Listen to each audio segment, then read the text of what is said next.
kind of transfer your email to which MTA server. Okay, so that will be kind of pre-configured by the company policy. Okay, so let's say there are two MTA in your organization. So your email will first reach out to this MTA, and this MTA will also be called as intermediate MTA. Okay, intermediate mail transfer agent. Okay, and then this will again be relayed to this one, this MTA over here, and this is again inside your organization. Okay, now what will happen is that the SMTP protocol, the SMTP protocol, how this email that has reached out over here will be transferred to this one, this MTA that is in my organization. So what will happen is that we have seen earlier about this one, DNS MX record, okay, that we have seen earlier. Okay, so thing is that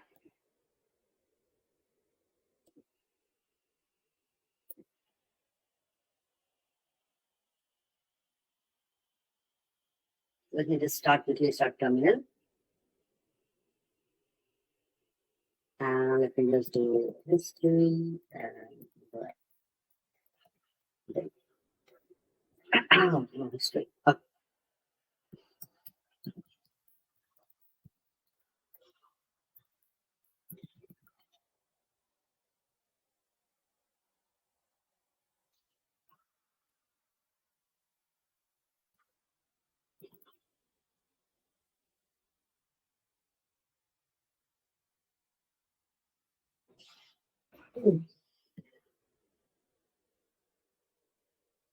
Okay, I was expecting something else actually to kind of disclose that to you later. But okay, even all, let's stick to our discussion. Okay, so what will happen is that how this email will actually reach out from here, to my organization, the first MTA is that this MTA will actually figure out what's the IP address of my domain, let's say securcybers.com, from my MX record, okay, from my MX record, and from the DNS MX record that we have seen in much in detail when we were executing the dig command, and we were seeing the don't transfer and a lot of other details about any kind of website. Okay, so if you recall that there were a lot of records in that MX, that there were records like CNAME, there were records like AA, then there was MX record. So thing is that this agent, this MTA will actually utilize this MX record to understand what is the IP address of what is the IP address of the MTA that is for allocated to my organization, for an example. Okay, so now the thing is that what will happen is, using this MX record, it will try to kind of set up a communication with this MTA that is allocated to my organization, and this is where the SMTP protocol will come into action. Okay, so this is the best position where SMTP protocol will actually come into action.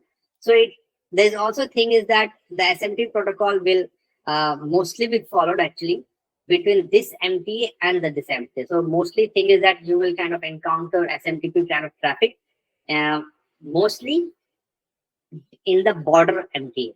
Okay, so when the email will be about to leave your organization MTA and will about to be reach the MTA that is allocated to my organization, that's where mostly you will be kind of seeing the SMTP traffic. Okay, so this is where the SMTP traffic protocol will be kind of activated. So there are a lot of things that happens in the SMTP protocol. Okay, but this is where the SMTP protocol will be implemented, and a lot of information will be exchanged between this border MTA from your organization to the border MTA of my organization. So thing is that there will be details like, okay, to and from address, then there will be discussion regarding like, okay, what's the message content, and then the SMTP protocol will also establish a SSL connection between them, okay, to kind of transfer the to transfer the email data over in encrypted format. So those all things will be handled by the SMTP protocol. So we'll kind of be looking at that in much more detail. But this is where the SMTP will be kind of uh, come into action. This is where the MTA of your organization will be able to figure out the MTA of my organization via the MX record. And now thing is that once this MTA has, let's say, got the email, okay. After that, this email will be transferred. Let's say there is one more MTA. So this email will be transferred to this MTA, which is under my organization. And this MTA will do two things. It will not just relay the message.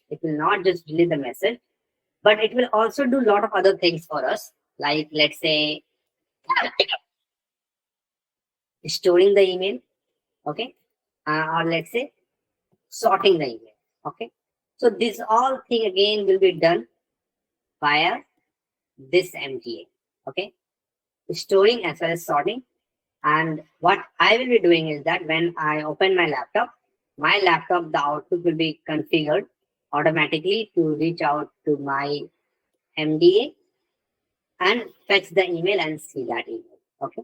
So this is kind of an overview how the email exchange, where the SMTP comes into action, and how the border MTA is able to kind of figure out what's the border MTA of my organization, for example, and that's where the email is kind of forwarded to that MTA. Okay.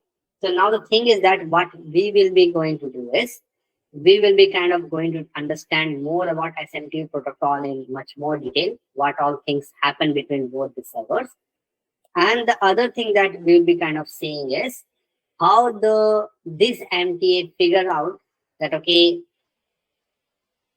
the email is actually sent out from a verified sender. There is no kind of a spoofing that is kind of done in between. Okay. So these are the things that we'll be kind of seeing now over the SMTP protocol in much more detail. Okay. So now let's go to the next topic about the SMTP protocol.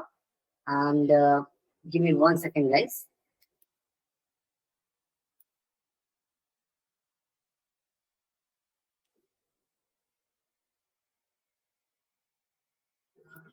Just give me a few seconds. Almost there.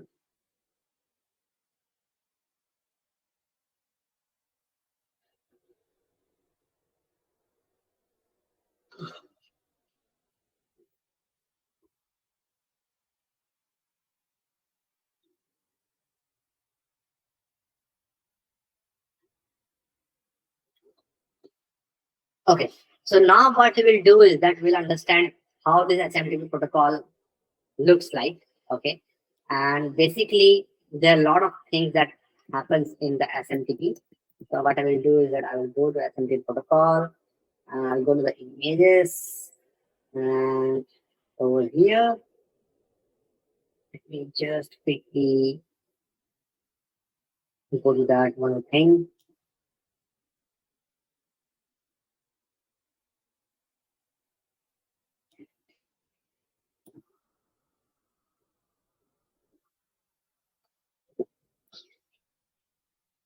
Okay, and there's one more thing that I like to kind of share with you guys. So let me just figure out if I have that. Me.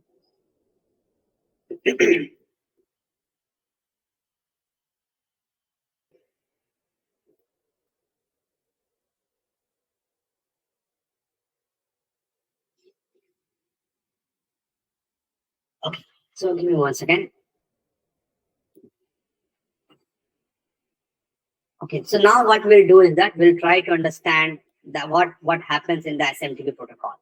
Okay, so my plan was actually to kind of showcase you guys an image of uh,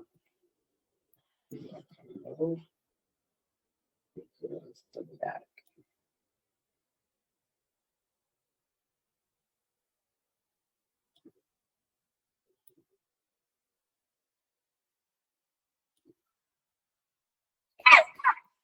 Okay, so when there is So now I have got all the details. So now